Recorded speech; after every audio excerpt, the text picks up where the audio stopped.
Lanjutan kisah Aditya, pemuda kaya yang sederhana, episode 72.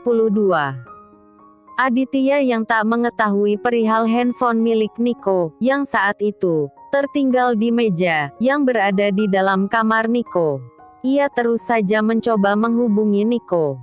Karena panggilan tersebut tak kunjung diangkat oleh Niko, Aditya pun langsung kepikiran untuk menghubungi Pak Hendrik.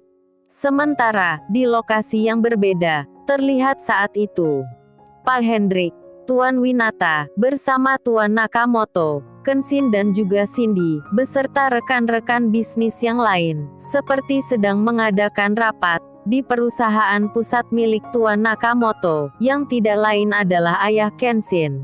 Di sela pembahasan di dalam rapat itu, tiba-tiba terdengar handphone milik Pak Hendrik berdering. Tanda ada panggilan masuk.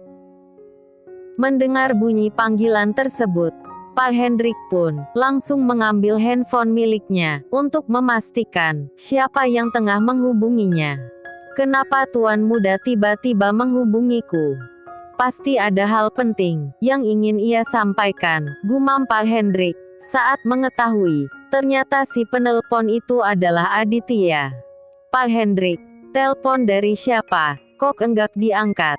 ucap Tuan Winata, membuat Pak Hendrik sedikit kaget. "Oh ini Tuan, telepon dari ponakan saya," sahut Pak Hendrik, lalu kembali melanjutkan perkataannya.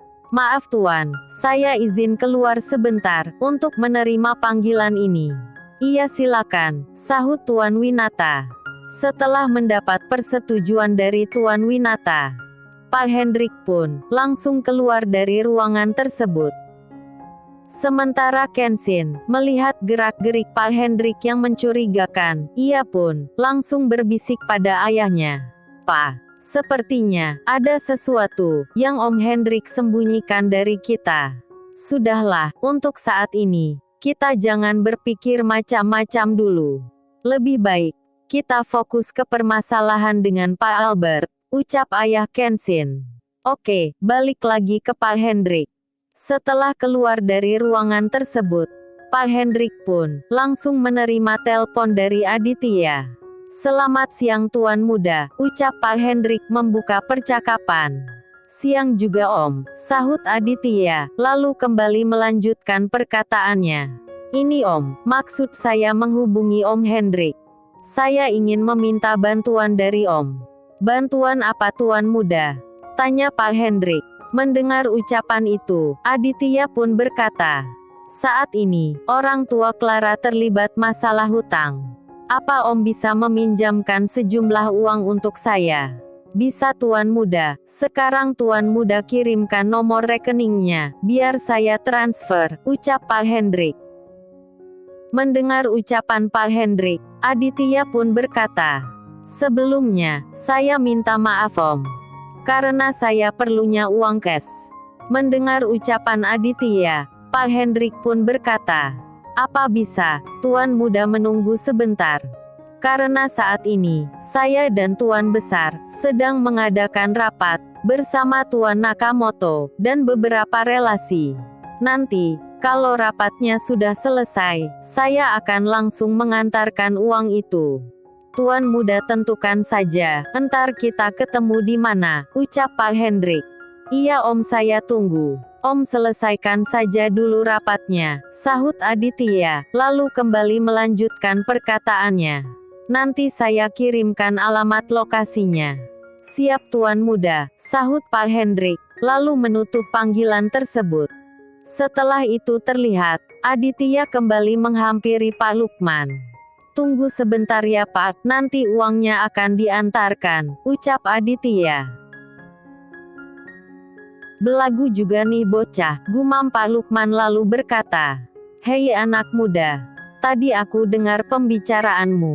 Kamu pikir 293 juta itu uang yang sedikit, yang bisa dengan segampang itu kamu pinjam? Tapi okelah, saya tunggu. Kalau dalam 1 jam, uangnya belum ada, Bu Yasni harus segera mengosongkan rumah ini," ucap Pak Lukman. "Iya Pak," sahut Aditya singkat. "Ah, Punya nyali juga nih bocah, gumam Pak Lukman. Singkat cerita, rapat yang dihadiri Pak Hendrik pun telah usai.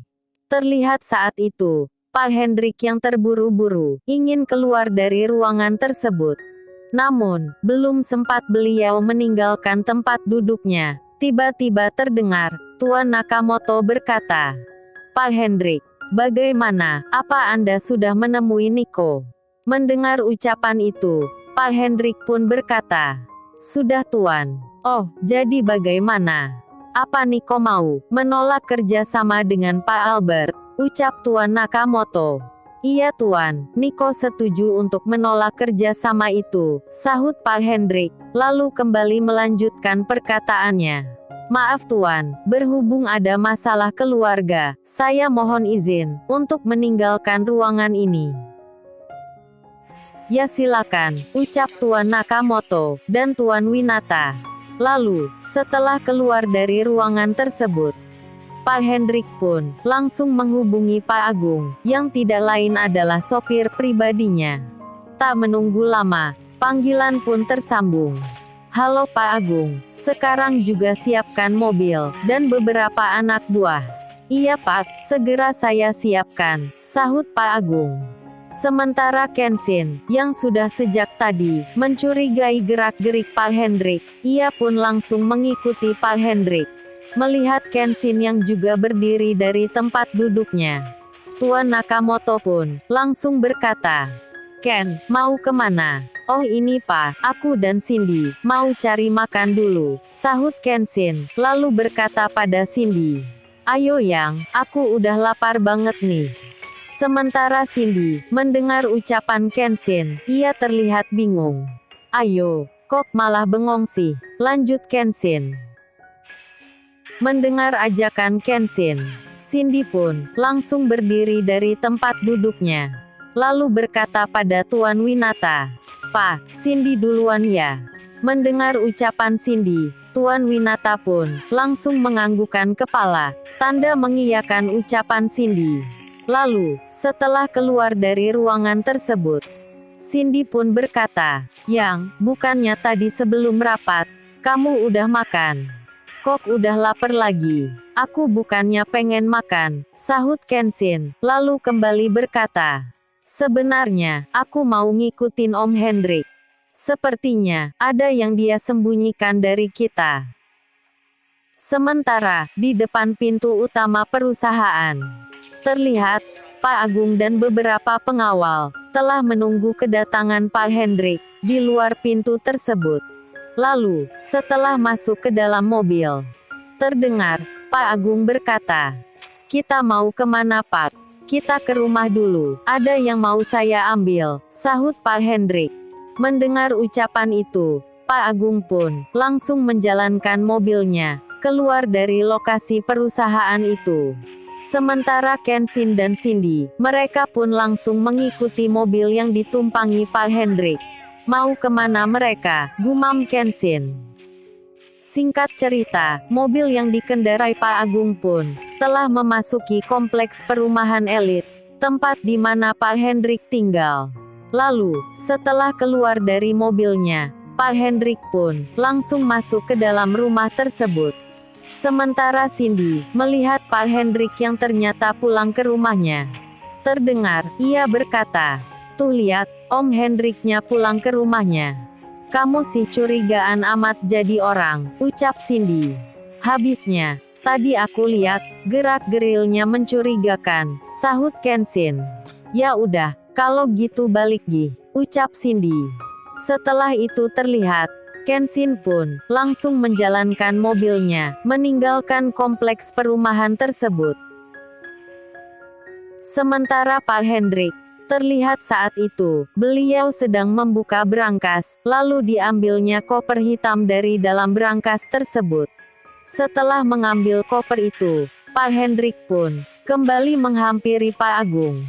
Pak Agung, antar saya ke alamat ini, ucap Pak Hendrik, sambil memperlihatkan alamat yang dikirim oleh Aditya.